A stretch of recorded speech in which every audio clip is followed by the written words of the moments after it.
So this giant mess down here, this is most of a solar panel kit that I ordered. So I ordered it through a company called Renvu. I'll post a document where I kind of summarize the whole process of figuring out how to choose exactly what kind of system you want to put on your house and like what exactly you need to order and all the kind of steps that lead up to this point. But this video is just going to be installing the kit that I already have. So it's a 10 panel, the panels are currently in my garage, but it's a 3.55 kilowatt system. And yeah, I'm looking forward to starting to install it today. So the first thing we're doing is installing the mounts that the rack will mount on, which then the solar panels go on the rack. So this is the mount. This is kind of a cross section of what it looks like. So this flashing kind of slides under the shingles. You drill a hole and then put this in with some roof cement. So we have our plans, which I already got approved by the city in Chugach. So this is just the structural design plan. And so you can see these little green dots. Hopefully you guys can see those, are everywhere that there's a hole, basically everywhere that one of these mounts is. So you can see at the edges they're all four for the 4 different racks. And then they're offset for the other ones. So this is the general area that I'm putting the panels on. Here's my roof. This is the south facing part. So you'll see you legally need a 3-foot walkway around 2 edges of it. So factor that into your plans to leave 3 foot of room here and on this edge. And then we used a chalk line and tape measure and a stud finder and measure and mark the point. So then we actually use makeup, but chalk would probably help to mark where all of those holes are going to be for the mounts. The other thing you'll need to know is measure your rafter spacing. So my rafter spacing is 2 feet on center. So basically once I got one lined up, I could just go another 2 feet over. Oh, sorry. Here's one, and then 2 feet over is another mount, and then another 2 feet is another one, if that makes sense. And so we marked all the holes right now, and then we'll get into actually putting the mounts on. So here we have to slide the flashing underneath the shingles, and it has to go, so if this is where you're drilling in, it has to go through over the first course and then under the second and third course. It has to be under here by at least 3/4 of an inch. So what we did was, so we've got the crowbar here, which I tap in with a hammer to kind of break the seal, pull up any nails that are in the way to clear space for this flashing to slide under. It's not all the way in like that, but basically you get the drift. Then you mark a point, drill with a 7/36 inch bit all the way down. You got to penetrate 2.5 inches into the rafter, and then we've got this roof cement. Where is it? It's basically just a special caulk, this flexible seal, which we're going to put a glob of it in the hole, and then on the back of this we're going to trace a U around here and then screw this thing in. So here's what it's going to look like. So put some caulk in the hole, and then caulk around the bottom of the flashing to prevent water from getting in.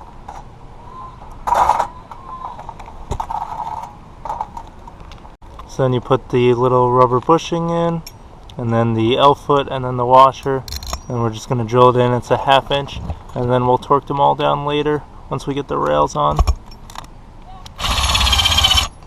So here's what it's looking like, all complete. We've got all 22 here, a couple of them. So yeah, I had to make a small cut in the shingle. I just wanted them these facing in the direction that the L-foot goes, so that way there's no shear force. Like for instance, if it were like this, the pressure would be hitting right there, so, or the weight. So yeah, so we're gonna bring up these rails onto the roof, and then I'll show you how to splice them, and then we'll mount them. Here's one rail in. We're gonna show you how to do it. So you need to know the length, and this rail comes in different sizes and lengths. So you'll need we had to get an 11-foot, and then we had a 14-foot that we used a bandsaw to cut, and then we're going to splice them. So they come with these splice kits. It's this piece right here. You literally just fit it. It's like a puzzle piece, slide in, and then slide in the new piece to connect it.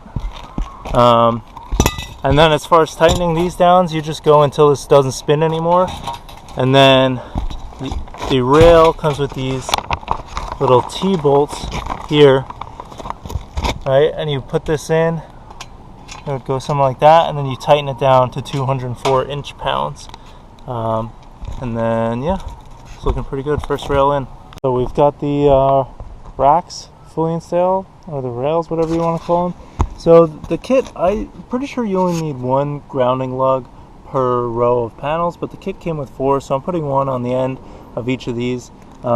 Basically, it's a 7/16 inch. It looks just like this. And we're just going to slide it in right there, and then tighten that down to 84 inch-pounds. Yeah, and then we'll be ready to mock up the electrical work before we install it. So I already put on the micro inverters. They're pretty easy, so I'll go through it. So it comes with this mounting hardware at 7/16 inch, torqued down to 80 inch-pounds. So each microinverter is basically converting from DC, right from this will connect to the solar panel. It's called an MC4 connector, over to AC, which will eventually, see we have a free wire here. This is eventually going to go through something called a solar deck through the roof and down into the main breaker. So this AC wire is going to run the length, come with these wire clips to hold it in, and it plugs into each one just the same. So it's going down, and then so I had an extra one here. So I have 10 microinverters, but this is called a Q cable, by the way. I have 11 Q cables, and this 11th one I just cap off, and that's just to give you extra reach. But it's keeping these two systems separate. There's no actual connection here.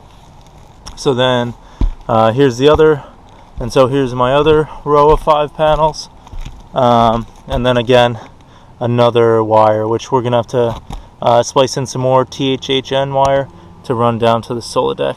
But yeah, so that part was very easy, and this is what it looks like. So on normal roofs, you'll use there's a solar deck pass-through kit I'm about to get into to go right through the roof into the house. But in Alaska, our roofs are separated from our houses due to the cold, so we're trying to go to the edge of the roof, the overhang, and go through here down the side of the house and then into the garage. So I found out where I want my hole just based on in this like x-axis where will result in the least number of turns to get it right where I want it in the garage. And so I marked a point, I just with some measurements, and now we're going to get into installing the solar deck to run wires through this hole. So we found where that's penetration point's going to be. We lifted up the shingles, the seal of the shingles, so we could slide this under, and then we marked where it was using the top of it, outlined it, and then cut out a little bit. So this will kind of slide in nicely. You'll see it in a bit. And then for here, we punched out the size that we're going to use for our conduit clamp, and then this kit came with these things that attach. So we have the 2 strings of the solar panels, and then the ground wire is going to go in here, and we'll tighten these down with a wrench. But yeah, and so this we had to drill through. We used another hole saw here, and we'll put the roofing cement again around each of these holes, and then underneath the entire solar deck. Alright, so we just basically caulked all around where these connections come in, all under here, all under the deck, and now we're just putting in these fastening screws, and then this is installed, and then we'll get up to wiring up into here. So I just tightened these down with an adjustable wrench, and now I'm going to start with the grounding wire. So I'm just going to run it through the grounding lugs on all 4 rails, tighten these down to 20 inch-pounds, that's just not tight at all basically, and run it in through the smaller one here, and then cap it with the thread cap that goes on, I'll show you in a sec, and run that into the grounding terminal in the solar deck. One other thing I forgot to mention, there are end caps for these rails. They're just little black plastic clips that you pop in. Alright, I'll give you guys a final look at the wiring on the roof. So we've got the grounding running through the lugs and up through the smaller pass-through into the bus bar, and we've got the other hots. So one is coming from here, I soldered, put some heat shrink tubing, and then electrical taped through some clips into here, and then the other one comes from right here, and these are connected all the way back, and then they're not connected right here, and then same thing. So I was actually wrong about this Q cable not being electrically connected. So these wires are connected because this thing's wired in parallel. I should have realized that, and you can check it. So I have my multimeter right here doing the continuity test, and so I can check the same color wires. Yeah. And you can, hopefully you guys can hear that beep. So these are connected, and then these ones are not, and then these ones are again. So yeah, so these are all connected, so that's good news. So basically all I'm going to do is I could literally just leave this, or I could cap off these wires, and then we're just going to run the 2 wires, run this all in one big parallel circuit down into the house. So I've got laid out here all the conduit and wire and stuff I just bought at Home Depot, some more of this 10-2 wire. I'm going to start here at the breaker end. So we have a 20 amp breaker. It can't be more than 20% of what your main breaker is rated for. So for instance, if it was a 200 amp breaker, you can go up to 40 amps here. And you have to place this breaker as far away from the main entrance as possible, so in one of the lower corners. So I'm going to put mine here. You also need a 2-pole. It doesn't matter which hot wire goes in either. And then we're going to run the ground to here and the neutral to here, the 2 applicable bus bars. And I think it'll be easier to run the wire from the breaker side, because here's where I have more of the turns and stuff getting out of the garage. So we'll start with that. So here's the first bit done. We got this wall 90-degree junction, drilled a 1 1/8 inch hole right through, ran the wires through and up, left me just enough to get to the ground lug. The hot wires can obviously go to the breaker, and then we've got the single strand neutral wire that'll go over here. So next I'm going to measure how much pipe I need to cut to fit right to here, then have a 90-degree elbow, run it up. I'm trying to get around this door to get over to this and go straight outside. So I bought an actual pipe cutter instead of the bandsaw to cut the Emt conduit, so you pretty much put it on, twist it down, and spin it, and then eventually it'll cut through. And then show you what we've got going on over here, what it's looking like. So I found a stud, used the hanger to hold everything still, and there are all these attachments at every point, and we're just running the wire through and putting the next piece on.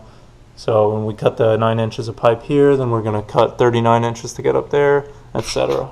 This is the hardest part right here probably. So I made the hole through the wall next so I could get the correct measurement for this piece that I'm running straight across. So unfortunately the hole saw, I'm trying to see if I have it, there it is, isn't deep enough to go through the whole wall, so it gets stopped right there. So what I did, or what I should have done from the start, is put the hole saw hole in and then get an elongated bit, just a regular drill bit, something like something like this, to punch a hole through all the way to the outside, so you see approximately where you need to then go from the outside and make another hole saw cut. And then so once we got that mounted in, now I'm just getting a measurement to connect all the pieces. We're using another wall connector here to go through, and then we're going to use this kind of clamp thing to enter into the AC disconnect box. I'll show you on a second. Here you can see I'm punching holes ready to put those clamp connectors into the AC disconnect. I drilled in my own little neutral terminal right here that the neutral wire will go into. So I had to buy more wire. Even though I overestimated by about 2 feet, I was still about a foot shy at the end. So I think that's due to just like the crinkling of the wire as you pull it through conduit. So I would overestimate more when you're doing your measurements. So anyway, I ended up getting a bunch of single strand wires to complete it from the AC disconnect back up to the solar deck, and it was much easier to run those through the conduit. If you just tape them together, they run through quite easily. And so now I also put in, can you move your hand please, a little ground terminal lug, just because now the ground's no longer connected, you don't have to do this. And then I'm just connecting the other 2 hot wires and then doing the same at the top, and then we're ready for the solar panels. Around every hole through the drywall I put in some of that great stuff, spray foam insulation. I put some silicone caulk around the outside, but you can see I obviously did that too early. And then on the outside I put some spackle, where I made one errant hole. But yeah, this should seal it up pretty good. Down to finally putting the panels on the roof. This might be a particularly hard part for some of you, but for me it's quite easy with the deck. I can just lift them up. They're just shy of 50 pounds, but with 2 people it's really not that bad. But for some of you it might be hard to like make a rope harness around the panel and lift it up. But yeah, we're gonna put them in place. Comes with this, let me find it, 7/16 inch hardware here. Again, the T-bolts that we're used to, and then the end caps, you kind of put one of these T-bolts through this sleeve just at the ends. And I don't know the torque spec yet. So here's the back side of a panel. So we have the 2 connectors that plug in, these MC4 connectors. We're gonna have to cut these before we put them in place. We've got one panel in place, and we're torquing these. You can see the little sleeve and the end clamp. This is called the UFO in Iron Ridge language, and we're torquing these to 84 inch-pounds. So here's what it looks like. 3.55 kilowatt system, 10 panels. So all that's really left is I'm going to connect it at the breaker. I saved that for last, and then I got to place some stickers on and then get it all inspected. Here's beautiful Alaskan mountain range. And the sun. So here's the final wiring. Like I said, neutral, 2 hots. Everything's still off. So one of the last things I did was, you can see a bunch of stickers here. I've got stickers on the pipe, stickers on the outside of the panel. It's crazy, but there's a little booklet that comes with this sticker pack that tells you where to place everything. But that's pretty much it. So I got to schedule the inspections. The only thing I haven't done is there's a smart energy monitor that I'll include in a bit, but for now everything looks good. I haven't turned anything on until I get the inspections, but I'm hoping for the best. So not the best day outside, but I got my third and final inspection today and got it approved. So I also installed this smart home energy monitor, so I'll walk you guys through that a little bit. It comes with an app which makes everything super easy. I know this looks like an absolute mess right now, but these are little current sensors that then connect to an app which I'll insert a picture of that tells me, so I can monitor my solar circuit and everything else, and I'm generating even in that amount of clouds outside.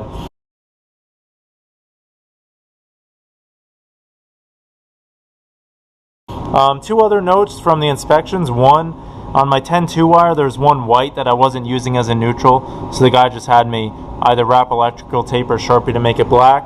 And then the only other thing that they didn't like with the inspection was that I needed another bracket securing the conduit outside where it had the long straight run. So I just got another piece of strap sheet metal just like this and just put that on it. No big deal. So yeah, I'm even in these clouds producing, and it feels pretty good. It really wasn't too hard of a project, and I hope you guys learned that you guys can do this too pretty easily.